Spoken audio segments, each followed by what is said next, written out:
Today it's question 3. Joining us now is Roxanna Rivera. She's with the group United for Justice. She's a leader of the Service Employees International Union. She's here to urge us to vote yes on 3.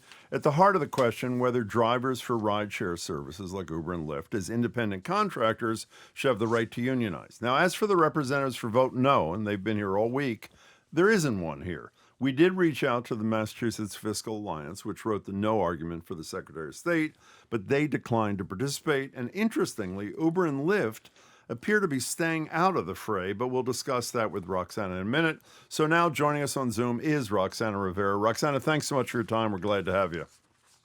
Yeah, thank you so much for having me. Pleasure. Hi, Roxanne. Thank you, as Jim said, for joining us. So tell us, why should the voters of Massachusetts vote yes on question 3? Well, voting yes on question 3 is giving rideshare drivers what almost every Massachusetts worker already has, is the option to join a union. So many people have come to rely on rideshare drivers just to get, across the state safely every day. But the reality is that many of the drivers, this is their primary source of income.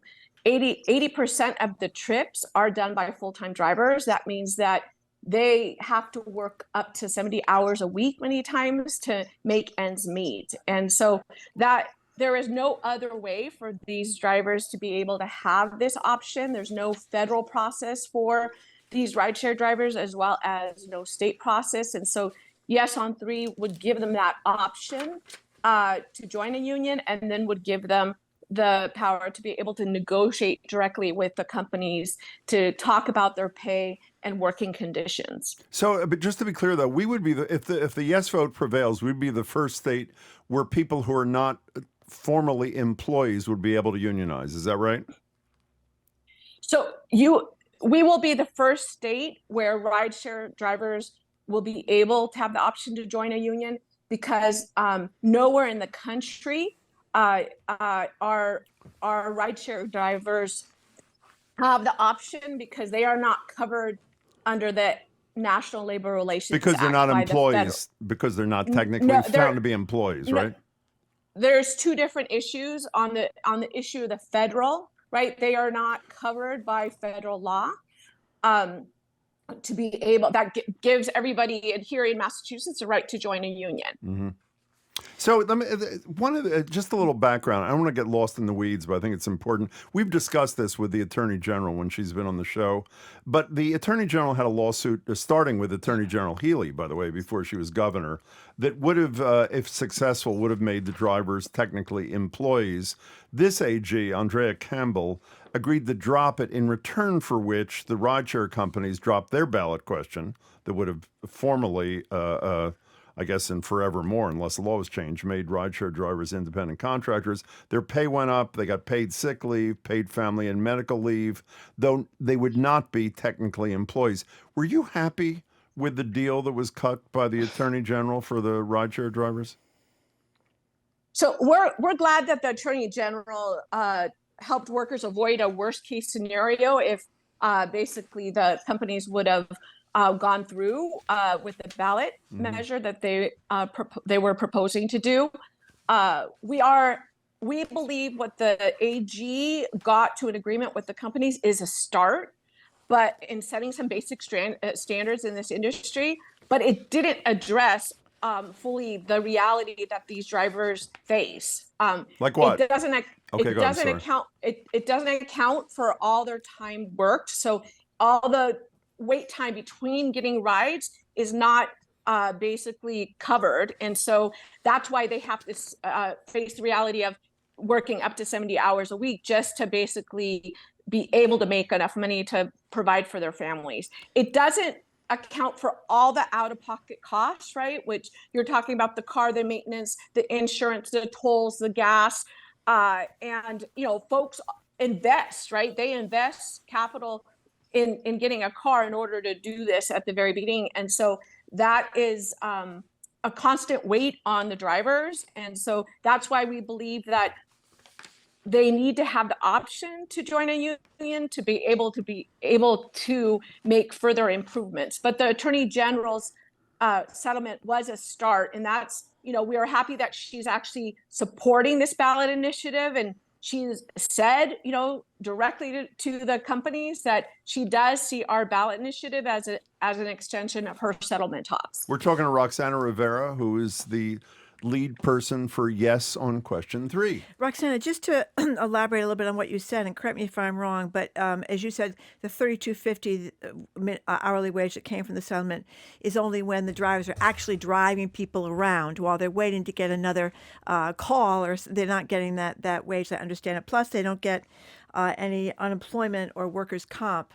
That's correct as well. Correct. Yes. Yeah, okay. Yes. The one thing I did wonder about, though, usually when you are employees and you're trying to get a union, you need to get half the people plus one, I believe, to get a union. Here it's 12.5%. And I wonder about that, because that could mean if it's only 12.5% are needed, that could mean that the majority of people don't want a union. So how do you explain that? So the process requires 25% of active drivers and to basically say they want to be part of the union in order for the union to be recognized and be able to begin negotiating with the companies. And then there needs to be more than a 50% of rideshare drivers that actually approve any agreement. And that's actually, that 50% is even higher than what is in federal law, required by federal law. And so this is the threshold in regards to just being recognized as a union is slightly lower than federal law, because you have to understand we're dealing with a workforce that has no work site, no set schedules, right? They have the other challenges, right, to organizing with these companies, that they can reach these drivers with the push of a button, right? And so, but we've put in things in this legislation that will, have oversight by the Secretary of Labor, that is going to have to review and approve whatever agreement is reached by the rideshare drivers and the company. Roxanna Rivera, I've used to ballot questions for a living many ages ago. I can't think of a high-profile, important ballot question like this one where the other side was taking a walk. And I have to say, Uber and Lyft, as I assume most of our listeners know, spend close to $200 million on a ballot fight in California, so they know how to spend money to get their way. What's your explanation? What's your analysis as to why they're sort of backbenching this? Is it waiting to sue? They think the legislature will repeal it. They don't think your ballot question is as powerful as you think it is. What's their agenda here? Why are they not fighting this actively? So I believe that they've done their own polling, right? They see the numbers. This ballot initiative is very popular, right? And we believe that it will win. I think they've made a calculation, right?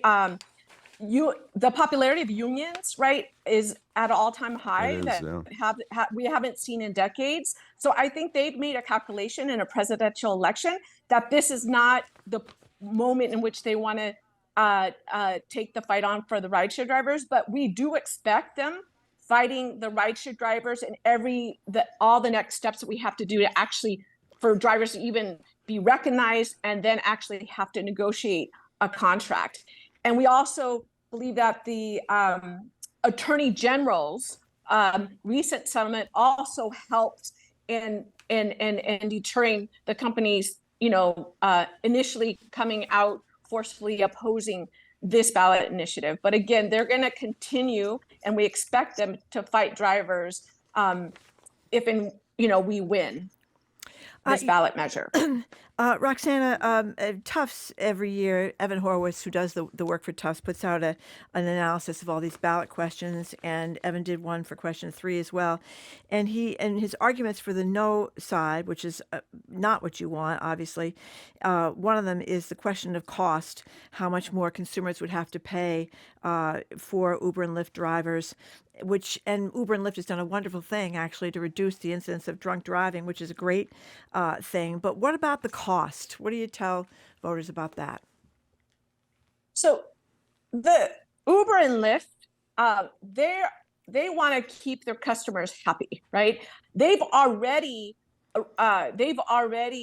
been taking a lion's share of the rides, of the profit of the rides from rideshare drivers, right? And so they can take a little less, right, and still, keep their customers happy, as well as ensure that drivers can have a living wage here in Massachusetts.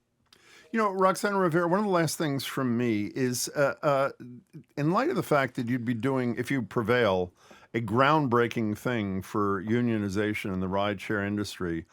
I was surprised at first that there are some pieces of organized labor, including important pieces, that are staying neutral on this question. And what they argue, let me try to sum it up, is that this is not good precedent, meaning that while unionization is always a good thing from their perspective, in light of the fact this would be a union of independent contractors, not of employees, and as a result wouldn't have rights to things like unemployment insurance, workers' comp, et cetera, that you're setting, if you prevail, a bad precedent vis-a-vis the workers' rights of gig workers. How do you respond to that argument, Roxanna?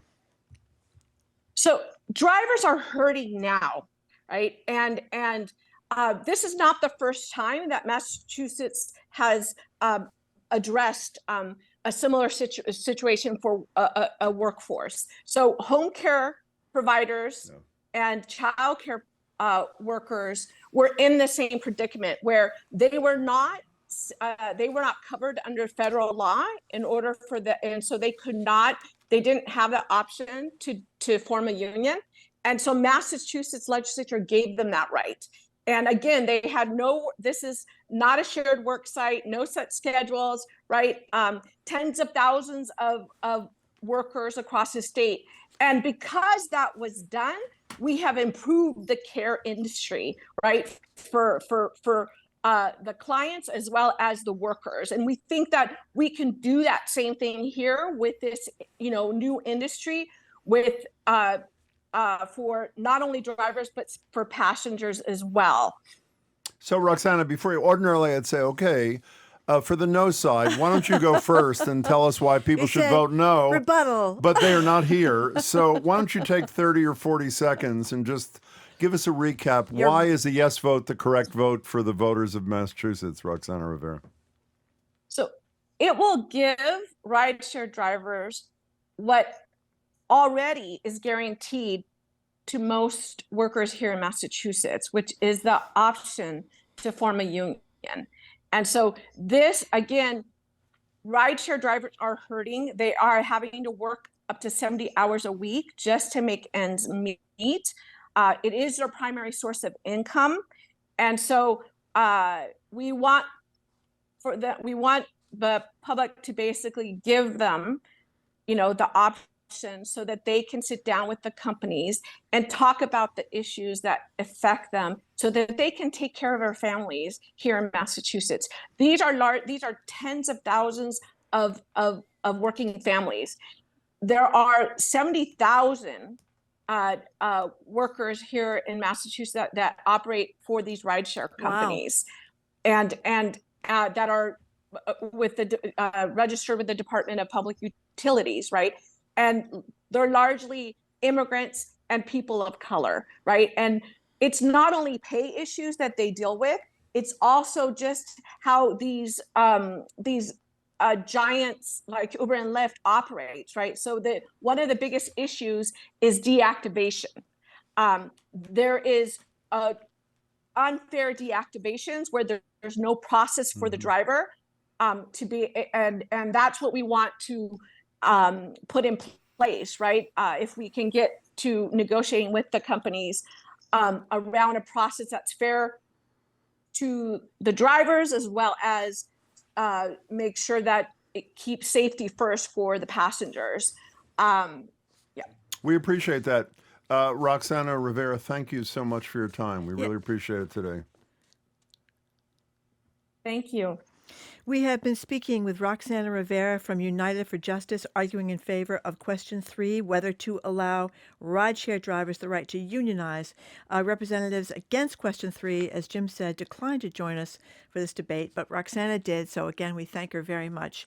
If you want to get more information on the opposing side, you can go to massfiscal.org. That's massfiscal.org. Want more information for Roxanna's side, United for Justice? Go to driversneedunion.org. That's driversneedunion.org.